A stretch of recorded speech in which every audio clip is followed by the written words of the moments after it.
আলাইকুম রহমতুল্লাহ বারকাত। হাদিস রাসূল সাল্লাল্লাহু আলাইহি ওয়াসাল্লাম বলেছেন পরিচিত অপরিচিত সবাইকে সালাম দেওয়ার জন্য। পরিচিত অপরিচিত যে কোনো মুসলমানকে সালাম দেওয়ার জন্য এটা রাসূল সাল্লাল্লাহু আলাইহি ওয়াসাল্লামের একটা নির্দেশ ছিল। হাদিস সহিহ। এবার আসুন, সালাম দিলে কী লাভ? আমার কী লাভ? আমি সালাম দিছি, আমার কী লাভ? আপনার কী লাভ? আপনি সালাম দিলে সালাম দেনওয়ালা বড়া, লেনওয়ালা ছোটা। তার মানে এটা আমাদের এটা বোঝানোর ক্ষেত্রে বলতেছি আমি। তার মানে এনে যে সালাম দিবে সে ফসি গেছে, সে সালাম নিবে সে বড়, এরকম না। সালাম দেওয়া সুন্না, সালামের উত্তর দেওয়া ওয়াজিব। যদি কেউ সালাম দিয়ে উত্তর দিতে হবে, ওয়াজিব। এটা না দিলে গুনাহগার হবে। সালাম দেওয়া সুন্না। রাসূল সাল্লাল্লাহু আলাইহি ওয়াসাল্লাম, এবার আসুন কেন রাসূল সাল্লাল্লাহু আলাইহি ওয়াসাল্লাম পরিচিত অপরিচিত যে কোনো মুসলমানকে সবাইকে বলতে, কেন সবাই বলা যাবে না এক কাতারে? হিন্দুকে সালাম দেওয়া নিষেধ। যে কোনো মুসলমানকে সালাম দেওয়ার জন্য নির্দেশ দিয়েছে রাসূল সাল্লাল্লাহু আলাইহি ওয়াসাল্লাম। এবার আসুন সালামের ফজিলত নেকি। সালাম দিলে 30 নেকি সর্বোচ্চ। আসসালামু আলাইকুম, আসসালামু আলাইকুম ওয়া রাহমাতুল্লাহ, আসসালামু আলাইকুম ওয়া রাহমাতুল্লাহি ওয়া বারাকাতুহু। আপনার যদি কষ্ট হয় শুধু আসসালামু আলাইকুম বলেন। যদি কষ্ট না হয় আসসালামু আলাইকুম ওয়া রাহমাতুল্লাহি ওয়া বারাকাতুহু ওয়া রাহমাতুল্লাহি বলেন। যদি আরো উত্তম বিনিময় পেতে চান তাহলে আসসালামু আলাইকুম ওয়া রাহমাতুল্লাহি ওয়া বারাকাতুহু বলেন। নেকি শব্দ ভিন্ন, উচ্চারণ ভিন্ন, নেকি ভিন্ন, নেকিতে ফারাক আছে। সালাম দিলে 90 নেকি, এটা ভুল তথ্য। এটা এটা এটা এটা শুধু নেকির বেলা গেল। নেকি এটা শুধু নেকি। আমরা সালামকে কেন অবহেলা করতেছি? আমরা কেন সালাম দিই না? সালামের মধ্যে আমরা কেন কিফরতা করি, কার্পণ্য করি? আমরা সালাম দিলে নেকি পাওয়া যাবে 90 নেকি। আমরা আমাদের আঞ্চলিক ভাষায় 90 নেকি, আচ্ছা 30 নেকি হলে তো 30 নেকি বলতেছে, এবার তো সালাম দিবে না মানুষ। কিছু করার নাই। নেকি নেকিটা তো আগে হাসরের দিন পাবেন ইনশাআল্লাহ। নগদ যেটা পাইতেছেন আপনি, ওটা দিকে চিন্তা করে দেখুন একবার। সালামের উপরে অ্যানালাইসিস করে যেটা আমি বুঝতে পারলাম, আসসালামু আলাইকুম ওয়া রাহমাতুল্লাহি ওয়া বারাকাতুহু, আপনার উপর আল্লাহ পাকের শান্তি, রহমত, বরকত বর্ষিত হোক। আল্লাহ পাকের রহমত, বরকত, শান্তি বর্ষিত হোক আপনার উপর, নাজির হোক। এই কথাটা, এই তিনটা কথা যে কত মূল্যবান কথা, এটা মুসলমান যদি চিন্তা করতো তাহলে মুসলমান তাহলে হিন্দু খ্রিস্টানেরও সালাম দিয়ে লাইতো বলে। সালাম তো মুসলমানকে দিতে দিত, হিন্দু বৌদ্ধদেরকে খ্রিস্টানদেরকে খালা সালাম দিত একাধারে, এরকম করতো। সালাম দেওয়ার জন্য পাগল হয়ে যেত। কারণ সাহাবীরা এমন ছিল, সাহাবীরা একে ব্যক্তিকে বারবার সালাম দেওয়ার জন্য একটা সালামের নির্দেশ হলো, একটা গাছের আড়াল হলে আবার সালাম দিতে পারবেন আপনি। সাহাবীরা এরকম করতো। বাজারের প্রবেশ মুখে দাঁড়া যাইতো মানুষকে সালাম দেওয়ার জন্য। কারণ তারা জানতো যে সালাম, তাদের ইমান ওরকম ছিল।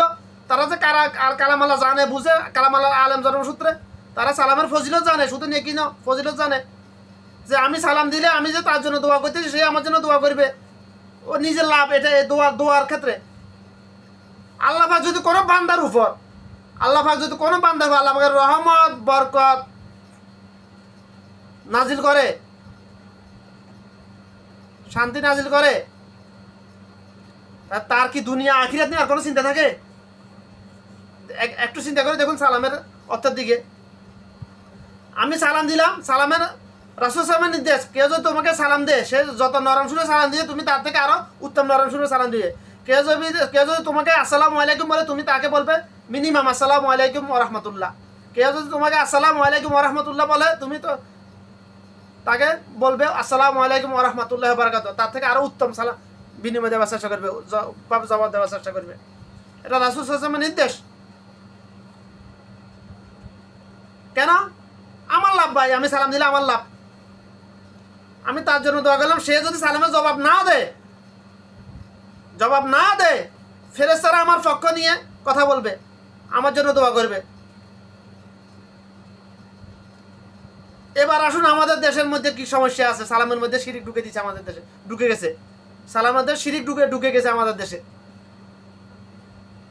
সালাম মধ্যে কিভাবে শিরিক ঢুকেছে আমাদের দেশে? সালাম দেয় আমাদের দেশের সাধারণ মানুষ সালাম দেয়, সাধারণ মানুষ না, আলেমের মধ্যে জাহেলিয়াত আরো বেশি।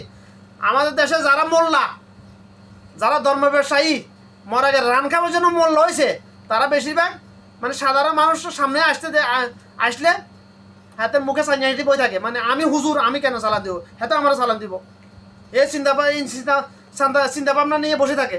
ছোটবেলা থেকে যেটা দেখছি যে আমার 37 বছর লাইফে বাস্তবতা বলতেছি ভাই, আমি হুজুর, হাতে মুজুর, হাতে এনে সালাম দিব, আমি ধর্ম ব্যবসায়ী, আমাকে কেন সালাম দিব, হাতে তো জাহেল, আমি তো আবু জাহেল মার্কা, হাতে তো অরিজিনাল জাহেল, হাতে এনে আমার সালাম দিব, এই ভেবে চুপ থাকে।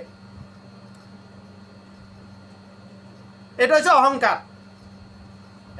এবার আসুন সালামের মধ্যে কি শিরিক ঢুকেছে, কিভাবে শিরিক ঢুকেছে, এটা আমাদের দেশের মানুষ কল্পনা করে না, চিন্তা করে না কখনো। সালামের মধ্যে আমাদের শিরিকটা কিভাবে ঢুকে দেখুন, কোন মানুষ, আমাদের দেশের মানুষ ধনী গরিব দেখে, শিক্ষিত অশিক্ষিত দেখে সালাম দেয়। বাস্তবতা যেটা আমি দেখেছি আমি ছোটবেলা থেকে, ওটা বলতেছি। কোনো শিক্ষিত লোক দেখলে তাকে খুব নরম সুরে মাথা নত করে, মাথাটা একটু নিচু করে, এভাবে একটু নরম হয়ে নরম সুরে তাকে সালাম দেয়, আসসালামু আলাইকুম। তো সেই সুরে সেই হিসেবে সেই চিন্তা ভাবনা থেকে একজন অশিক্ষিত লোককে, একজন দিন মজুরকে, একজন হাতরা বদলি লেখে সালাম দেয়। আরে হাতে তো বদলি, হাতে গিয়ে সালাম দিব। কারণ বেশিরভাগ আমাদের দেশে তো বেশিরভাগ জাহেল, কালামালা জানে না, বুঝে না। সালাম কি আমি কি তাকে দেখানোর জন্য দিতেছি, তাকে খুশি করার জন্য দিতেছি, নাকি আল্লাহকে খুশি করার জন্য দিতেছি? যদি মনের মধ্যে এই কল্পনাটা ঢুকে যায় যে সে শিক্ষিত, সে বড় লোক, ধনী লোক, শিক্ষিত লোক, তাকে সালাম দিলে সে খুশি হবে, শিরিক হয়ে গেছে। শিরিক কি? ইবাদতমূলক যে কোনো কাজ মানুষকে খুশি করার জন্য করলে ওটাই শিরিক। এনে যে কোনো ভালো কাজ শিরিক নয়, যে কোনো ভালো কাজের বিনিময়ে আল্লাহর কাছেও পাইবে, এরকম ভালো কাজ মানুষকে দেখানোর উদ্দেশ্যে করাটাই শিরিক। সালামের মধ্যে শিরিক ঢুকে গেছে রে। একজন ধনী আমাদের দেশের মানুষ, এই দেশের কথা বলতেছে, এই দেশের মধ্যে সালামের মধ্যে এটা নেই। এই দেশের মধ্যে সালামের পুরা হক এরা আদায় করে। বাপে ছেলেকে সালাম দেয়, ছেলে বাপকে সালাম দেয়, বাপে ছেলেকে সালাম দিতেছে, এবার মা সন্তানকে সালাম দিতেছে, সবাই সালাম নিয়ে। আমি যখন এদের কাছে আমি বয়ান করলাম, আমি একটা পরিবার, যে পরিবার নিয়ে আমি প্রায় সময় কথা বলি, সালাম নিয়ে কথা বলি। তো ওরা আমাকে, মানে আমি যখন কোরআন হাদিসের কথা বলি, ওরা জানে আমার সম্বন্ধে কিছু জানে, এই জন্য আমি ওদের বাসায় গেলে আমাকে জিজ্ঞাসা করে, বিভিন্ন কথা জিজ্ঞাসা করে। তো ওর মা এবং ওরা দুইজন কিংবা তিনজন ভাই, ওরা 7 ভাই সম্ভবত, 2জন কিংবা 3জন ওই সময় উপস্থিত ছিল। সালাম নিয়ে যখন কথা উঠছে, আমি যখন বললাম সালামের ব্যাপারে ফজিলত, মাকে বলতেছি, মা তুমি যদি তোমার ছেলে ওরা জন্মসূত্রে কালামালার আলেম, ওদেরকে আমি সালামের যখন দাওয়াত দিলাম, যে সালাম দিলে কী লাভ, ওরা মানে একটা সালামের আংশিক অর্থ বলছে, আমাকে কথা বলে আমাকে মানে জিজ্ঞাসা করতেছে। তো আমি বললাম মাকে বলতেছি, তুমি যদি তোমার সন্তানের জন্য মঙ্গল চাও, তাহলে বেশি বেশি করে সালাম দাও। তুমি যদি তোমার সন্তানের জন্য দোয়া করতে চাও, সালাম চাইতে উত্তম কোনো দোয়া নাই। সন্তানকে বললাম সামনাসামনি, তুমি যদি তোমার মা বাবার জন্য দোয়া করতে চাও, তাহলে বেশি বেশি সালাম দাও, কারণ সালামের সাথে উত্তম কোনো দোয়া নাই মানব জীবনে, দুনিয়াতে মানুষের জন্য, একজন মানুষ অপর মানুষের জন্য যদি দোয়া করতে চায়, সালামের সাথে উত্তম কোনো দোয়াই নাই, আমার মনে হয় যেটা। বাকিটা আল্লাহি আলাম। যারা আমার থেকে ভালো জানেন, ভালো বেশি জ্ঞানের অধিকারী, তারা হয়তো অন্যটা পক্ষে বলতে পারেন, তারা হয়তো বলতে পারেন না আমারটা বলে। তো আমাকে আল্লাহ যতটুকু এলেন দিছে দুনিয়া বিয়ে আমার আখিরাত নিয়ে কোরআন হাদিসের, সেটার পরিপ্রেক্ষিতে আমি যেটা বুঝলাম, একজন মানুষ যদি অপর মানুষের জন্য দোয়া করতে চায়, সালামের সাথে উত্তম কোনো দোয়া নাই। সালামের অর্থ থেকে আমি অ্যানালাইসিস করে যেটা আমি বুঝতে পারলাম, আমাকে বুঝাইলো আল্লাহ পাক, বুঝার তৌফিক দিল। কিন্তু আমাদের দেশে আফসোস, সালামের মধ্যে শিরিক ঢুকে গেছে। বেশিরভাগ আমাদের দেশে হঠাৎ করে অপরিচিত লোককে সালাম দিলে সে দাঁড়িয়ে যায়, এতে আমার সালাম দিল জবাব দেয় না, বেশিরভাগ দাঁড়িয়ে যায়। কেন? এতে কি আমার চিনে নাকি, কেন সালাম দিল? আমাদের দেশে মানুষ মনে করে শুধু পরিচিত লোককে সালাম দিতে দেওয়া যায়, অপরিচিত লোককে সালাম দিলেও না, সালাম দেওয়া ভালো না, এরকম মনে করে আমাদের দেশের মানুষ। কেন মনে করে বলতেছি, দে না তো, অপরিচিত লোককে সালাম দেয় না বেশিরভাগ। সালাম দিলেও সে আতঙ্কিত হয়ে যায় হঠাৎ করে, আরে এ আমাদের চিনে নাকি, পিছনের দিকে তাকাই, আমার চিনে নাকি, কে আমার পরিচিত লোক নাকি, কেন সালাম দিল? কিন্তু অথচ সালামের জবাব দেয় না, এতে সালামের জবাব দেওয়া ওয়াজিব। আমাদের দেশের মানুষ সালাম দেয়, বাস্তবতা আমার পরিবার পরিজন পাড়া প্রতিবেশী ইউনিয়নের মধ্যে যেটা দেখতেছি ওটা নিয়ে বলতেছি, আমি বাস্তবতা উপস্থাপন করতেছি। আমি বলতেছি এটা এটা হাদিসের মধ্যে এভাবে বলছে। শিরিকের নমুনা তো বলছে, লোক দেখানো যে কোনো এবাদতটাই শিরিক, যে বিদাত, যে কোনো বিদাতের শিরিক। লোক দেখানো এবাদতটাই বিদাত, আর বিদাতটাই লোক দেখানো বেশিরভাগ ক্ষেত্রে। দুইটাই একটা অফারটার পরিপূরক সম্পূরক। আমাদের দেশে সাধারণত যারা ধনী লোক, দোকানে ফাটে গেছে, বাজারে গেছে, একজন ধনী লোক দেখলে, একটা শিক্ষিত লোক দেখলে তাকে খুব নরম সুরে সালাম দেয়। কিন্তু দোকানে অনেক লোক বসে থাকে না অন্য সময়, না সালাম মুখে সানিয়ে হিটে দিয়ে বসে থাকে, দোকানে ঢুকে বসে থাকে, বাস সালাম দেয় না। ধনী লোক দেখলে সালাম দেয়, ফয়সালা দেখলে, শিক্ষিত লোক দেখলে সালাম দেয়। এটার অর্থ কি?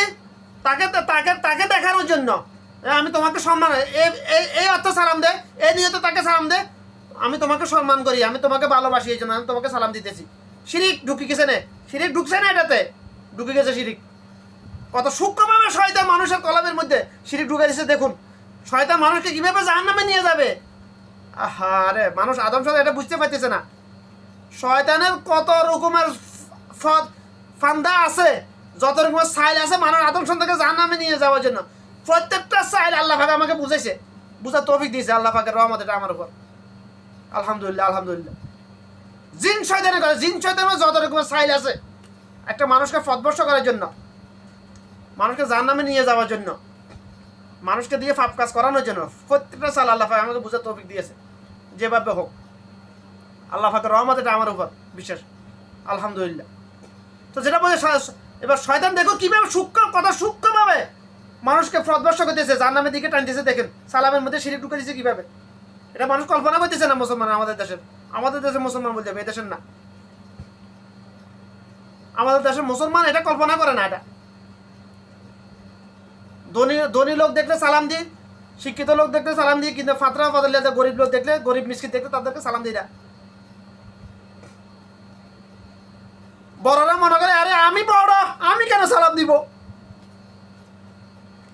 सलाम देने वाला बड़ा है भाई, लेने वाला छोटा है। तू तो जाहिल है भाई, इसीलिए तू सोच रहा है तू बड़ा है, तू क्यों सलाम देगा भाई। लेकिन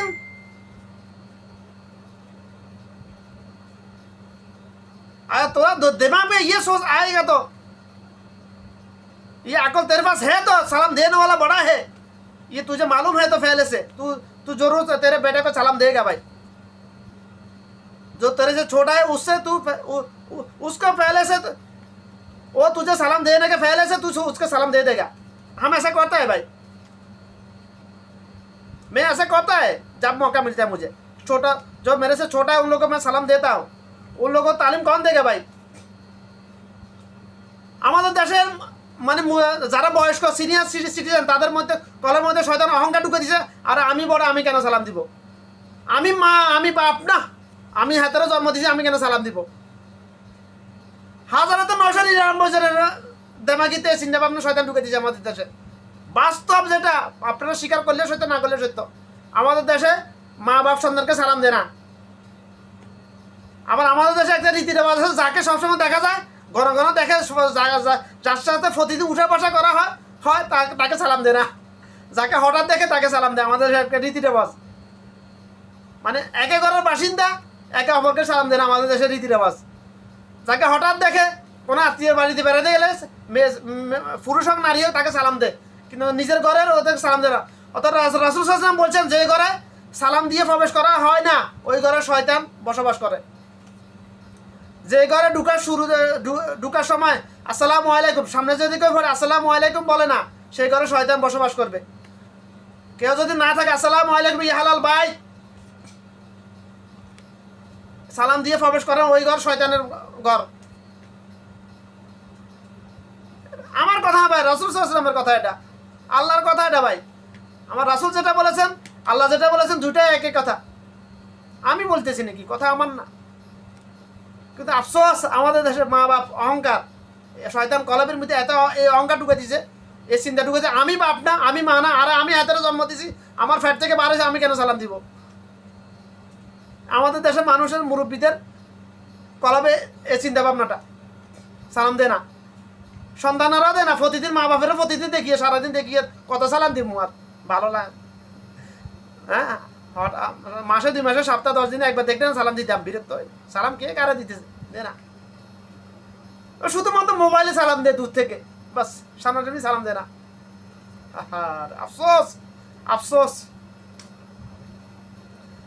আল্লাহ পাক কথাগুলো সবাইকে সহি বুঝদান করো, বুঝা তৌফিক দান করো, আমল করা তৌফিক দান করো ইনশাআল্লাহ। আমার তৌফিক ইল্লা বিল্লাহ। আল্লাহ পাক সবাইকে হেদায়েত দান করো। আমল করে সুন্নাহ, আমলগুলো সুন্নাহ, কিন্তু ফজিলত অনেক ব্যয়বহুল। শুধু হাসর নেকি পাওয়া যাবে না, শুধু ফজিলত অনেক। ফজিলত মানে নগদ ফায়দা, ফজিলত মানে নগদ লাভ। নেকি মানে বাকি লাভ, বাকি বাকি ওটা পাওয়া যাবে ইনশাআল্লাহ, অবশ্যই পাওয়া যাবে ইনশাআল্লাহ। ইমান নিয়ে দুনিয়া থেকে যাইতে পারলে ওটা অবশ্যই পাওয়া যাবে। ফজিলত